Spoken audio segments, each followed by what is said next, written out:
mengenai mata kuliah yang saya ambil, yaitu farmakoterapi sistem endokrin dan kardiovaskular pada materi farmakoterapi diabetes mellitus. Video ini saya buat sebagai salah satu syarat pentingnya kegiatan pelatihan peningkatan keterampilan dasar nasional atau PTPI yang dilaksanakan sejak 24 Juni hingga 1 Juli 2021 di Universitas Bandung. Baiklah, selengkapnya saya akan menyampaikan beberapa informasi terkait mata kuliah farmakoterapi sistem endokrin dan kardiovaskular yang saya ambil. Mata kuliah farmakoterapi sistem endokrin dan kardiovaskular merupakan salah satu mata kuliah wajib yang harus ditempuh oleh mahasiswa semester 4 program studi S1 Farmasi Universitas Bengkulu. Mata kuliah ini memiliki bobot 2 SKS teori yang akan membahas mengenai yang pertama, penata laksanaan terapi penyakit endokrin dan kardiovaskular, dan yang kedua, menganalisis masalah terkait obat, ketepakan terapi, dan keberhasilan terapi pada kasus penyakit endokrin dan kardiovaskular. Capaian pembelajaran pada mata kuliah farmakoterapi sistem endokrin dan kardiovaskular yaitu yang pertama, mahasiswa mampu mengambil keputusan secara tepat dalam konteks penyelesaian masalah di bidang keahliannya berdasarkan hasil analisis informasi dan data melalui interpretasi data klinik dan menganalisa keberhasilan terapi pada penyakit endokrin dan kardiovaskular. Yang kedua, mahasiswa mampu mengidentifikasi masalah terkait obat dan alternatif solusinya melalui kasus pada penyakit endokrin dan kardiovaskular. Dan yang ketiga, mahasiswa mampu menjelaskan pertimbangan pemberian obat dalam kasus penyakit endokrin dan kardiovaskular. Pembelajaran pada mata kuliah farmakoterapi sistem endokrin dan kardiovaskular ini menggunakan metode hybrid, di mana dapat dilakukan secara online maupun secara offline. Jika dilakukan secara online, biasanya kami menggunakan Zoom Meeting, Google Meet, ataupun platform-platform lainnya. Selain itu, mata kuliah ini juga menggunakan Learning Management System, yaitu e-learning yang bisa diakses melalui elearning.unip.ac.id. Metode pembelajaran pada mata kuliah farmakoterapi sistem endokrin dan kardiovaskular ini adalah student center learning dengan menggunakan case method, yaitu metode pemecahan masalah melalui group discussion dan juga menggunakan metode-metode lainnya yang disesuaikan dengan materi-materi pada setiap pertemuannya. Sistem penilaian pada mata kuliah farmakoterapi sistem endokrin dan kardiovaskular ini melalui evaluasi di mana terdapat pembagian persentase antara tugas, baik itu tugas kelompok ataupun tugas mandiri, ujian tengah semester, dan ujian akhir semester.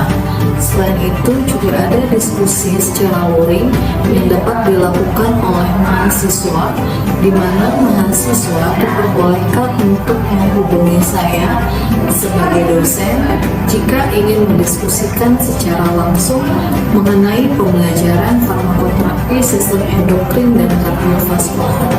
Selain itu, disediakan juga secara online melalui WhatsApp ataupun WhatsApp group yang dapat diakses atau digunakan oleh mahasiswa jika ingin berdiskusi dengan saya sebagai dosen di luar jam pelajaran. Selanjutnya, saya akan menampilkan video pembelajaran mata kuliah farmakoterapi sistem endokrin dan kardiovaskular dengan materi farmakoterapi diabetes mellitus. Baiklah, cukup sekian video pengantar mata kuliah farmakoterapi sistem endokrin dan kardiovaskular ini saya buat. Saya ucapkan terima kasih. Wassalamualaikum warahmatullahi wabarakatuh.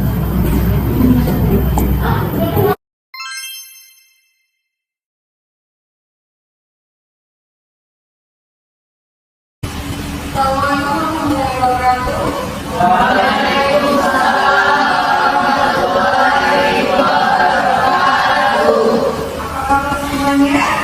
Baik. Gimana IPK-nya kemarin?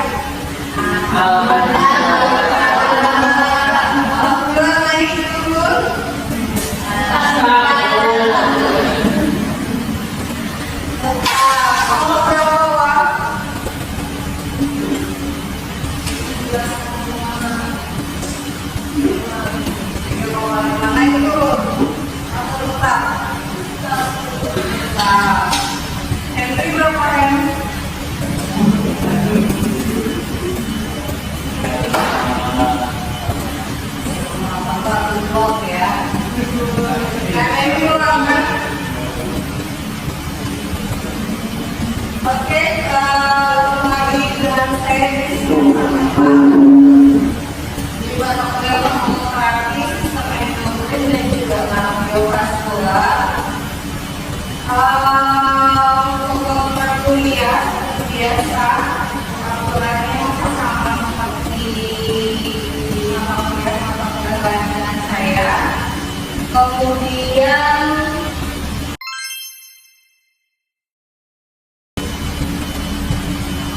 UKS ya, dulu.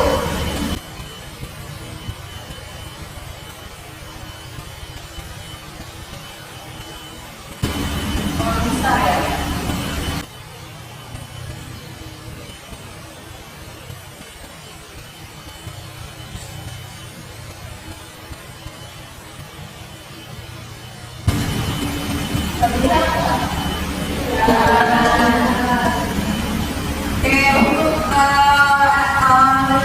Pembelajaran semester IPA selama 1 semester ini di mata kuliah pengembangan praktis teknologi dan juga kardiovaskular.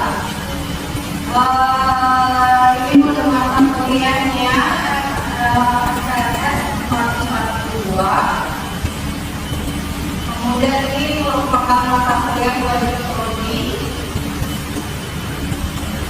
karena seperti sebelumnya pengembangan praktis perencanaan, pernafasan, kemudian saraf, ada IC, kemudian juga muskuloskeletal.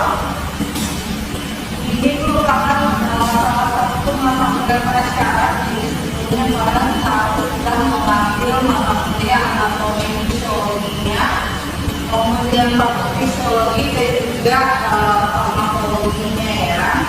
Di farmakologi ini juga lanjutan dari mata kuliah yang sudah saya ambil di semester sebelumnya. Untuk mata kuliah farmakologi sistem endokrin dan kardiovaskular ini dia sedikit lebih ringan dengan farmakologi yang lainnya karena ini hanya berbeda USKS. Kalau seperti biasa farmakologi yang lain itu dia berbeda 3 SKS ya. Ini hanya 2 SKS teori, kemudian juga masih sama seperti farmakologi lainnya. Kita nanti metode pembelajarannya dalam kasus nanti akan ada beberapa kasus di setiap pertemuan yang harus kalian selesaikan baik itu secara individu ataupun nanti secara berkelompok. Di mata kuliah ini saya akan mengajarnya berdua nanti di rumah. Kemudian untuk capaian pembelajaran mata kuliah di mata kuliah praktis endokrin dan kardiovaskular ini adalah yang mahasiswa mampu untuk menjabarkan pengetahuan terapi dari gangguan sistem endokrin dan juga kardiovaskular serta mampu untuk menerapkan konseling untuk pasien serta menganalisa hal-hal yang dapat mempengaruhi keberhasilan dari terapi. Ini capaian lulusannya. Kemudian di bagian saya 8 pertemuan dari pertemuan 1 sampai 7 itu akan membahas mengenai farmakoterapi sistem endokrin. Kemudian pertemuan ke-8 itu kita akan tes. Lalu di pertemuan ke-9 sampai 15 akan dilanjutkan oleh Bu Dona dengan materi farmakoterapi sistem antivaskular. Nanti di pertemuan ke-16 itu alergos, ya. Jadi nanti untuk komponen penilaiannya itu nanti ada tugas, baik tugas kelompok ataupun mandiri, lalu ada UTS dan juga UAS.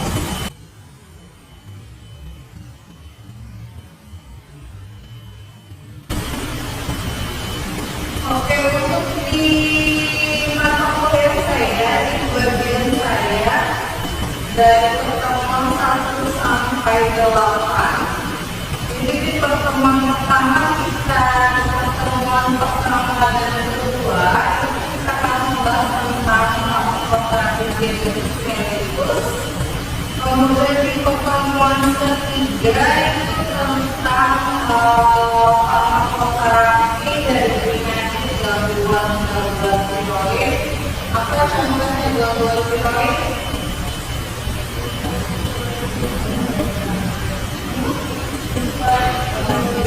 Hipotiroid, apa lagi?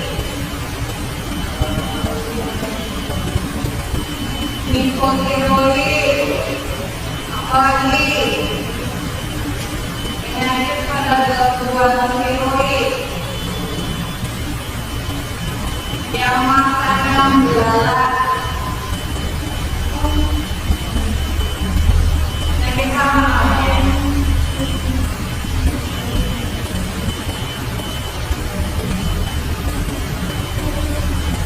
Apa namanya? Ada namanya penyakit Breg.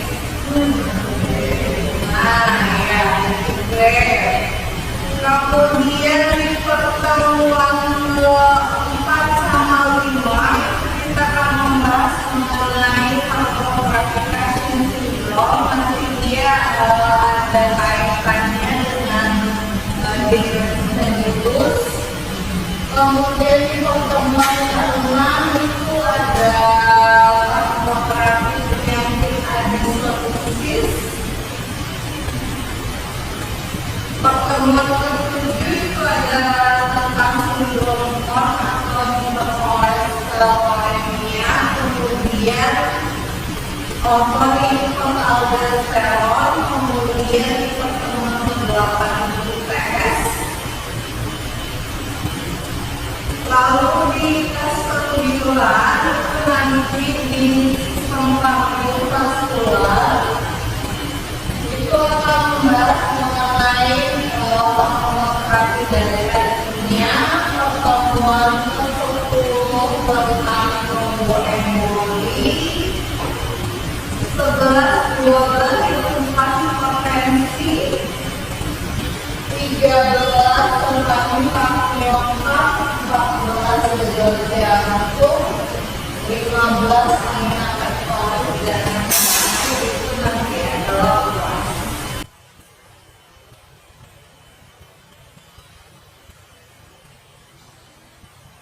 Nah, ini beberapa referensi yang pustaka yang bisa kalian gunakan untuk nanti menyelesaikan kasus di farmakoterapi. Ada farmakoterapi di biro, ada handling of clinical drug data, atau bisa menggunakan farmakoterapi basic modern practice atau dari produk biro. Kemudian untuk pustaka pendukungnya, kalian bisa menggunakan guideline setiap penyakitnya. Jadi setiap penyakit itu nanti ada guideline tertentu. Atau bisa kalian gunakan juga dari Kemenkes boleh, kemudian misalkan dari persatuan dokter spesialis boleh. Kemudian penggunaan DIH, Drug Information Network itu juga bisa.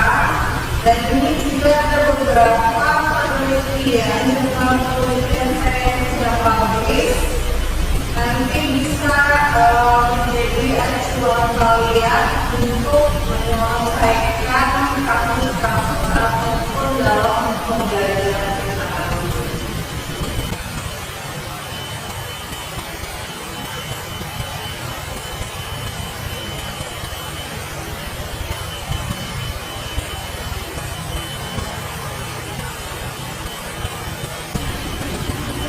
Oke, sampai di sini rekan-rekan ada yang ditanyakan? Betul. Oke, kalau itu kita kembali ke kuliah.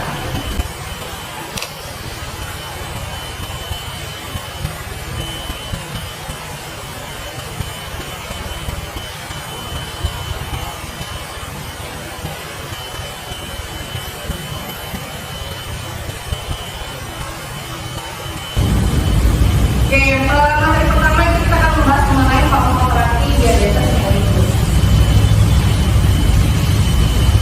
Oke, untuk presentasi silakan di-scan dulu.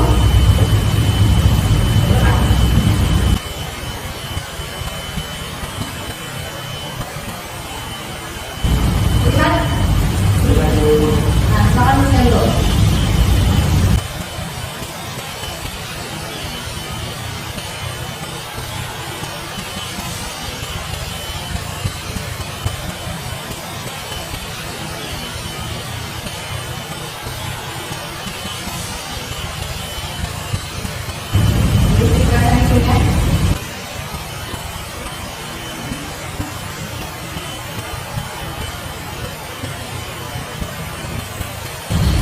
Kalau nggak bisa boleh maju.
dari pengertian ini diabetes itu apa?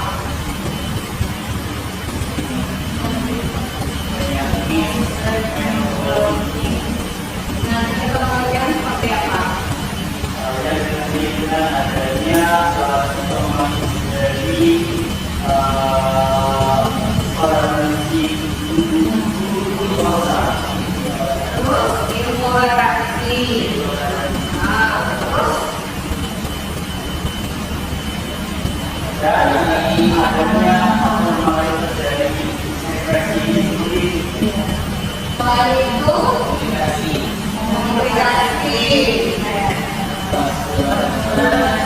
vaskular, kemudian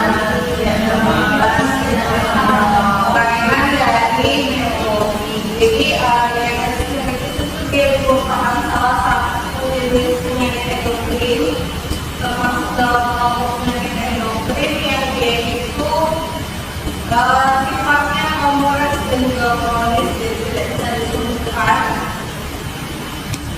Dia dikarakterisasi dengan adanya simptom atau tanda intoleransi dari glukosa, dan nanti pada akhirnya itu semua penderita diabetes itu dia akan menunjukkan tanda-tanda dari abnormalitas sekresi insulin.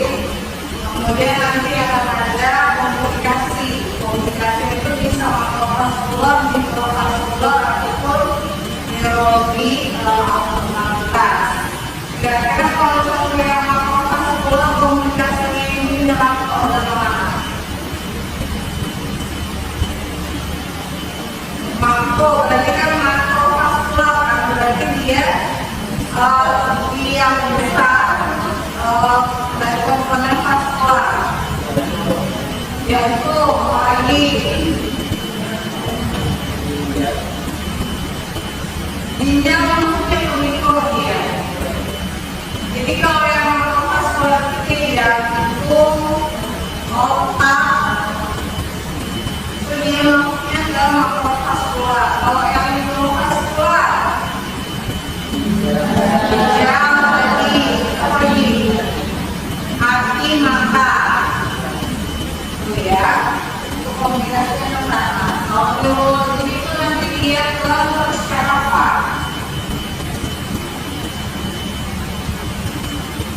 Nah, ini untuk klasifikasi diabetesnya itu berdasarkan dari etiologi ataupun penyebabnya. Jadi sebenarnya diabetes itu dia ada 4 tipe. Ada tipe 1, tipe 2, kemudian ada diabetes gestasional, dan ada tipe spesifik yang berkaitan dengan penyebab yang lain. Kira-kira beda tipe 1 sama tipe 2 apa? Ini kalau sama ini diabetes itu ada 2. Tipe 1 sama tipe 2 ternyata ada 4. Siapa yang bisa menjelaskan bedanya tipe 1 sama tipe 2?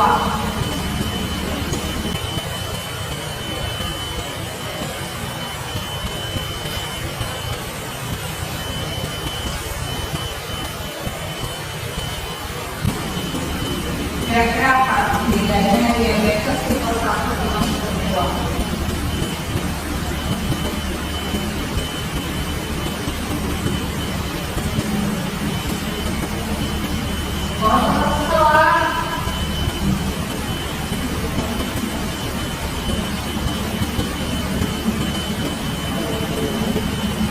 Kayak apa bedanya? Yang kedua jadi tipe 1 sama tipe 2. Kalau tipe 1 ini pakai insulin. Kalau tipe 2 itu dia masih bisa mendeteksi tapi enggak. Kalau yang tipe 1 kan bisa sampai 5 kalau yang tipe 2 itu sudah besar tapi dia tetap bisa menghasilkan insulin sendiri. Walaupun dia rasa sensitif, jadi dia menghasilkan itu dia nggak optimal. Itu bedanya tipe 1 sama tipe 2.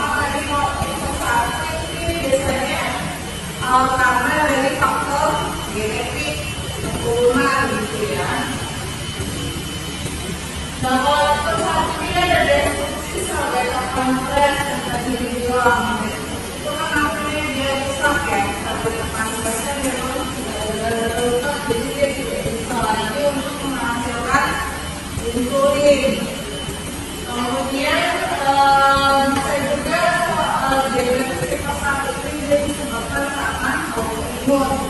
Tapi secara pasti diabetes tipe 1 ini kan belum diketahui secara pasti ya penyebabnya itu apa. Karena namanya disebut juga dengan idiopati. Kemudian kalau yang kedua itu dia bervariasi mulai yang dominan resisten insulin disertai dengan defisiensi insulin terapik sampai yang dominan deteksi sekresi insulin setelah sekresi insulin. Kalau yang kedua itu sifatnya resistensi, dia sampai kapan mereka masih bisa memproduksi cuma tidak optimal. Kemudian kalau yang gestasional itu biasanya diabetes yang terjadi pada kehamilan, ya pada ibu hamil.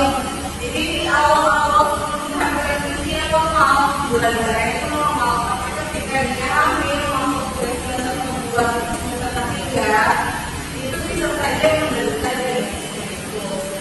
Nah, apakah bisa sembuh? Kalau yang gestasional, kita kalau berbualan juga harus sembuh. Kalau yang gestasional sembuh bisa. Sembuhnya apa?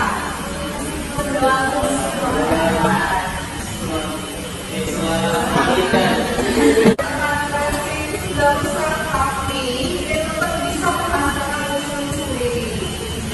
Walaupun dia rasa sedikit, jadi dia menghasilkan insulin dia optimal. Itu bedanya tipe 1 sama tipe 2. Sama tadi kalau tipe 1 itu dia biasanya karena dari faktor genetik keturunan gitu ya.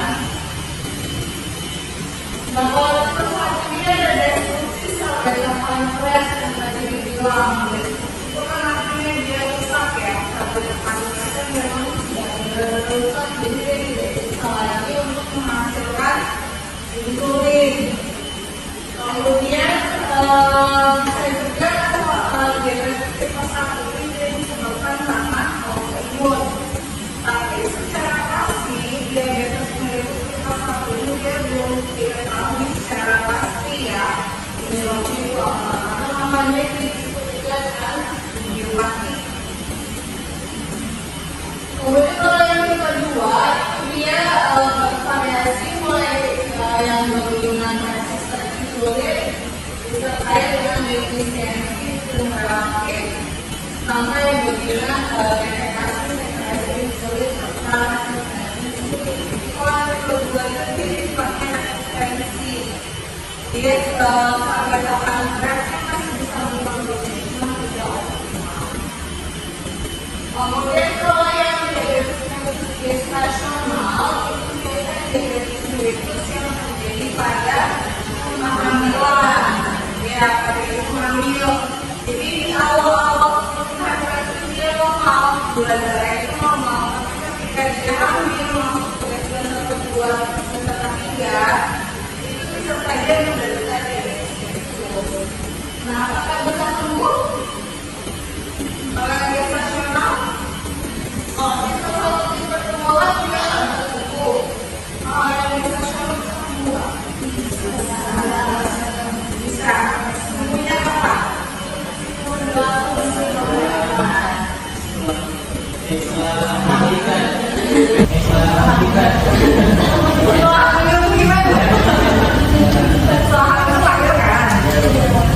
Nah, kalau yang gestasional ini nanti bisa sembuh ya setelah dia melahirkan anaknya, nanti setelah bulan darahnya akan sembuh. Tapi ketika selama kehamilan itu dia bukan diabetes, kan harus diobati diabetesnya. Kemudian untuk yang tipe spesifik berkaitan dengan penyebab lain, ini karena sindrom diabetes monogenik atau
Tengah-tengah.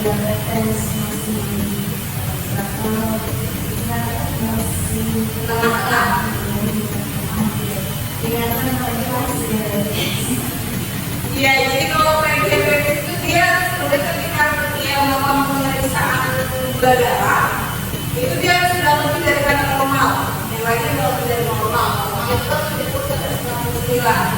Dia sudah lebih dari itu, tapi untuk dikatakan diabetes kritis itu belum sampai angkanya misalnya. Dia tidak angkanya namanya PGBS.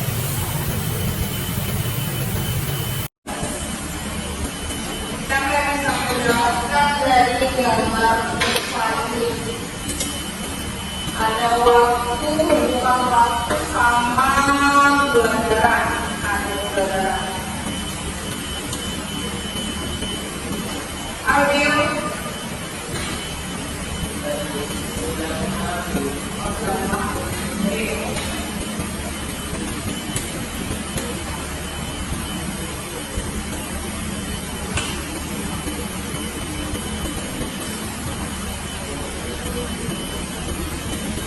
Apa bedanya dengan menjelaskannya?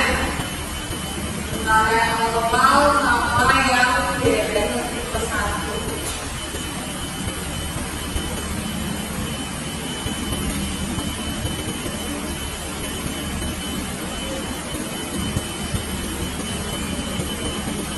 Hubungan ketika dia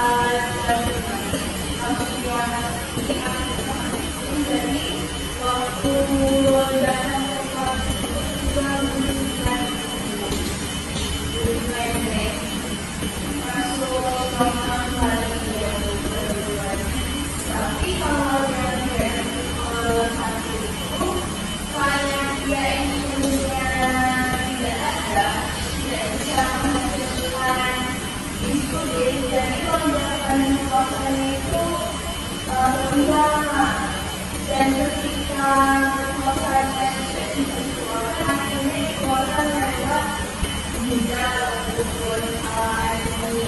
Jadi akhirnya penurunnya lebih lambat. Jadi ketika orang itu lagi mekanisme jadi dari gula dan darah itu tetap. Oke, benar ya. Kalau misalkan ini yang normal nih, kita dalam kondisi normal, kita harus makan. Itu harus makan itu biasa ya, gula darahnya naik.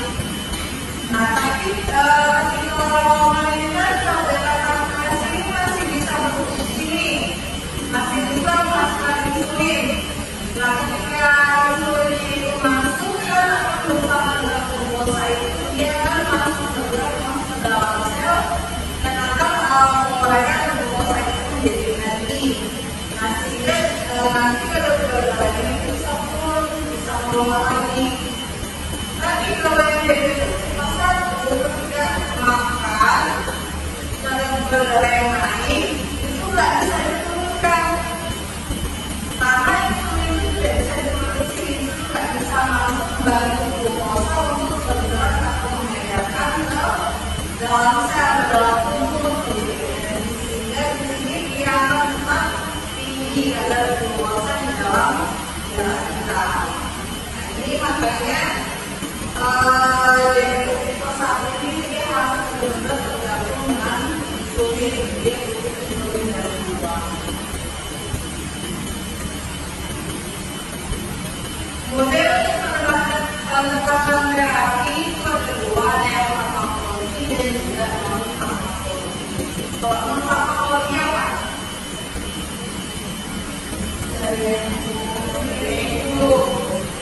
Itu seperti apa? Mengamalkan yang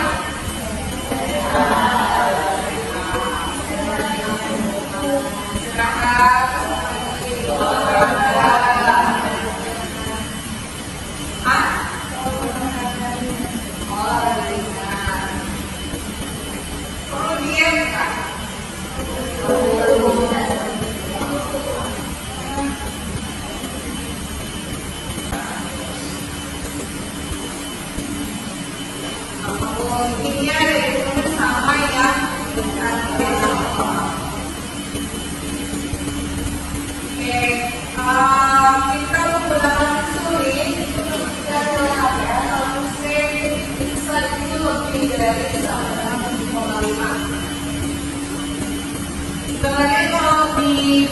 direlokasi ke fakultas karena penuh yang mahal juga karena bisa dicontoh oleh BPJS. Nah ini kemudian juga menggunakan dua satu atau dua obat dalam BPJS kita menggunakan pada kemudian bisa juga karena kadang ada satu sesa pertama kali diagnosa itu lebih dari 9%. Nah itu langsung digunakan terapinya insulin. Kemudian ada penggunaan badannya cepat, kemudian terjadi pergerakan berat yang disertai dengan emosi. Kemudian tadi dia gagal dengan kombinasi anti oral dengan dosis yang optimal. Kemudian ini bisa juga dipegang pada gestasional tadi yang terkait hamil. Dia tidak terkendali dengan perencanaan makan. Jadi dia itu terlalu besar. Nah ini cara pemberian insulin itu kalau efek yang cepat itu bisa dilakukan. Pokoknya dia di daerah yang lemah bisa dilakukan di perut, di bokong, di pantat, di paha. Ada yang bisa menjelaskan cara penggunaan insulin?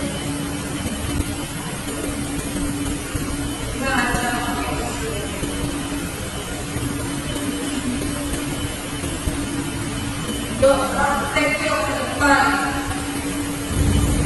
Messi. Messi.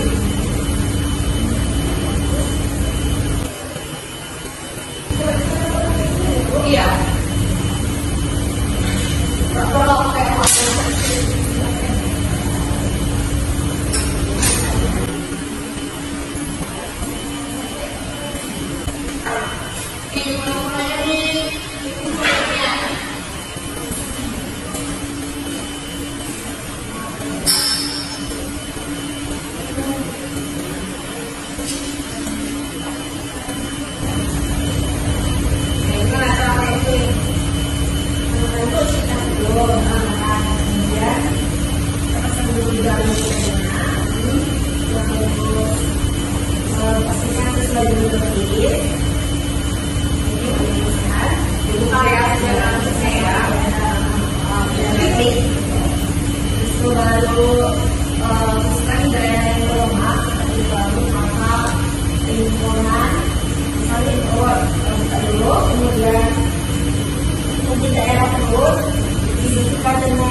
kemudian lalu dicabut,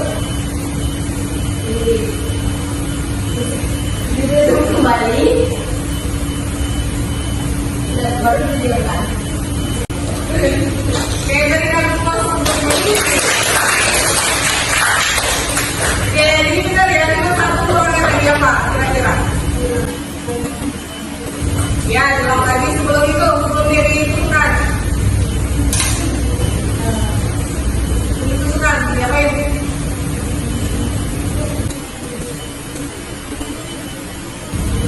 Iya, sebelum itu kamu diapain dia? Insulin pennya. Diapakan? Ya, itu yang dari dalam. Nah, karena dia kan dari tugas ya. Jadi harus kita sesuaikan dulu dengan kondisi tubuh kayak sama. Biar tubuhnya sama dan tidak terjadi iritasi di tempat daerah yang disuntikan. Itu ya, karena serangan insulin kan tidak bisa sembarangan ya. Harus itu tinggi, kira-kira berapa? 2 sampai 8.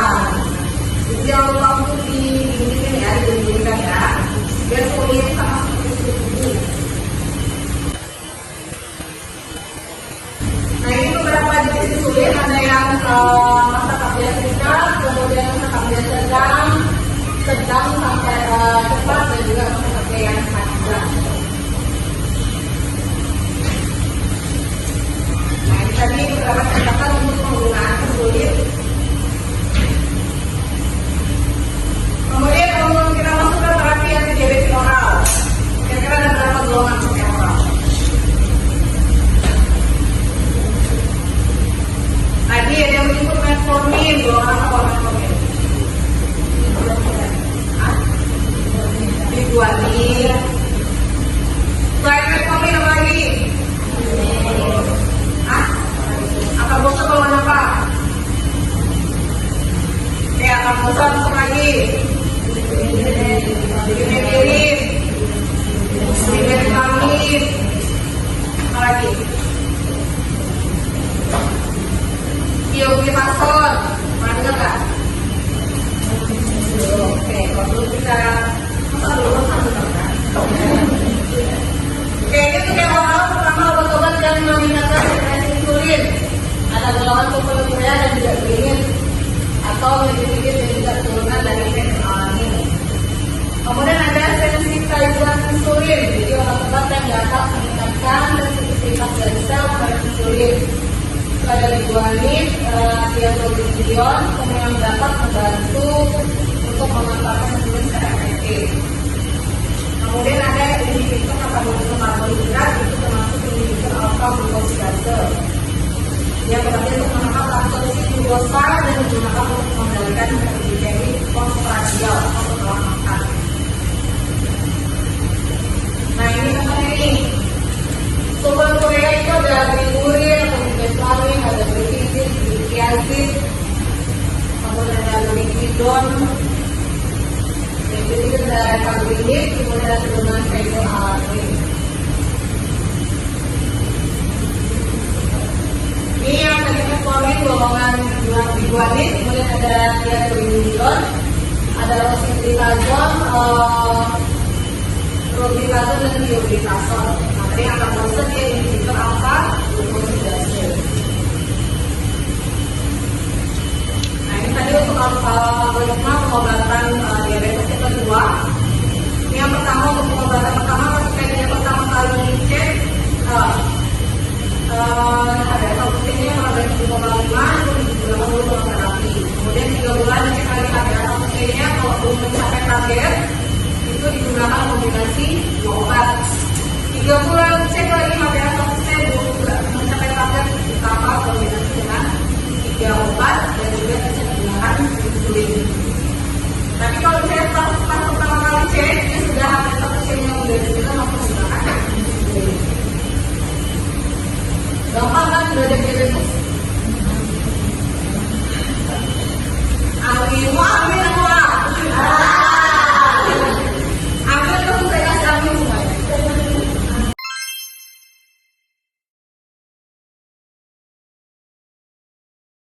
Oke, ini kasusnya. Seorang pasien mengalami seksual 65 tahun. Dia mengeluhkan sakit kepala, penglihatan kabur, dan kelelahan. Gula darah puasanya 100 mg per liter.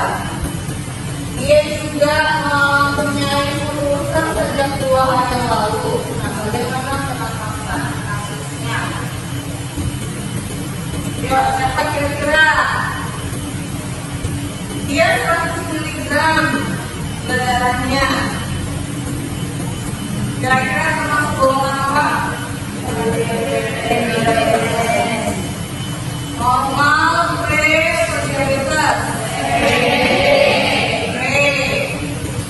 Kemudian dia ada sakit kepala, penglihatan kabur, kelelahan, terus ada luka di kaki.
Oke, mungkin tugasnya bisa diselesaikan di rumah ya.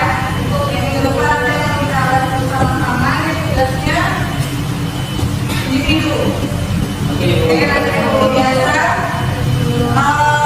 kalian mengerjakan yang pakai Excel, lalu kami akan mulai juga dengan terkait dengan terapi yang kalian pilih. Sekarang silakan untuk kuis untuk 10 menit.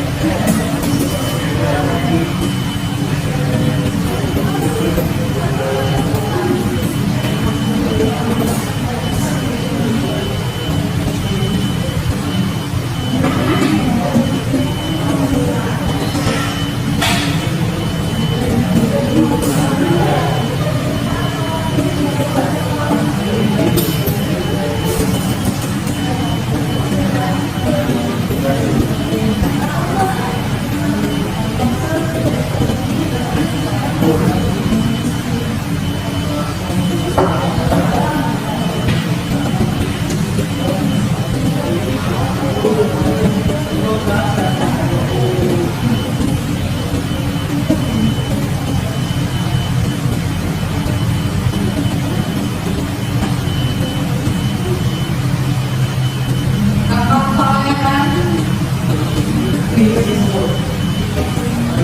Ya, nanti.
diumumkan besoknya.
Sudah semua?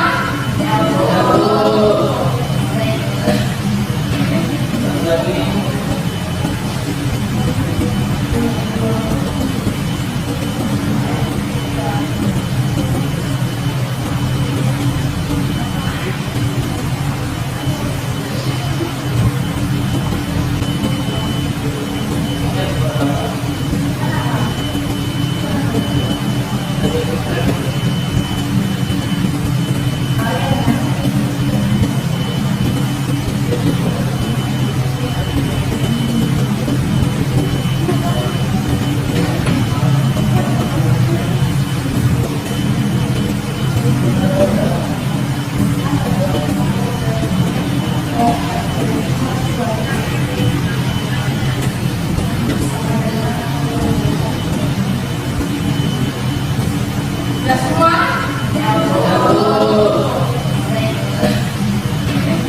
Lagi.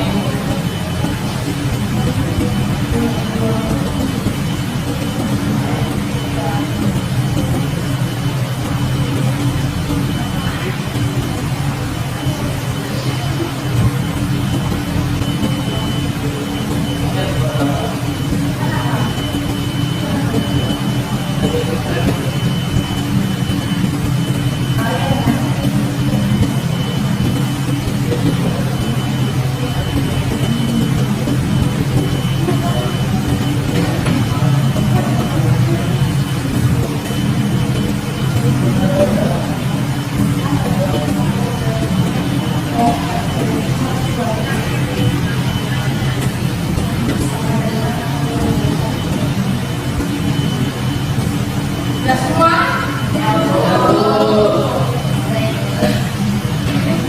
Lagi.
Sudah semua? Sudah, Bu. Jawabannya?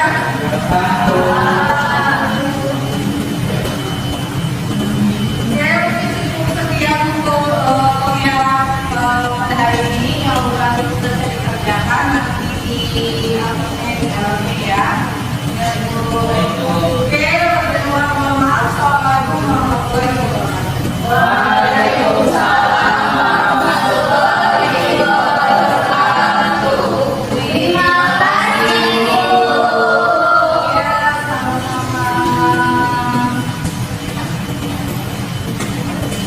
Ya, Bu.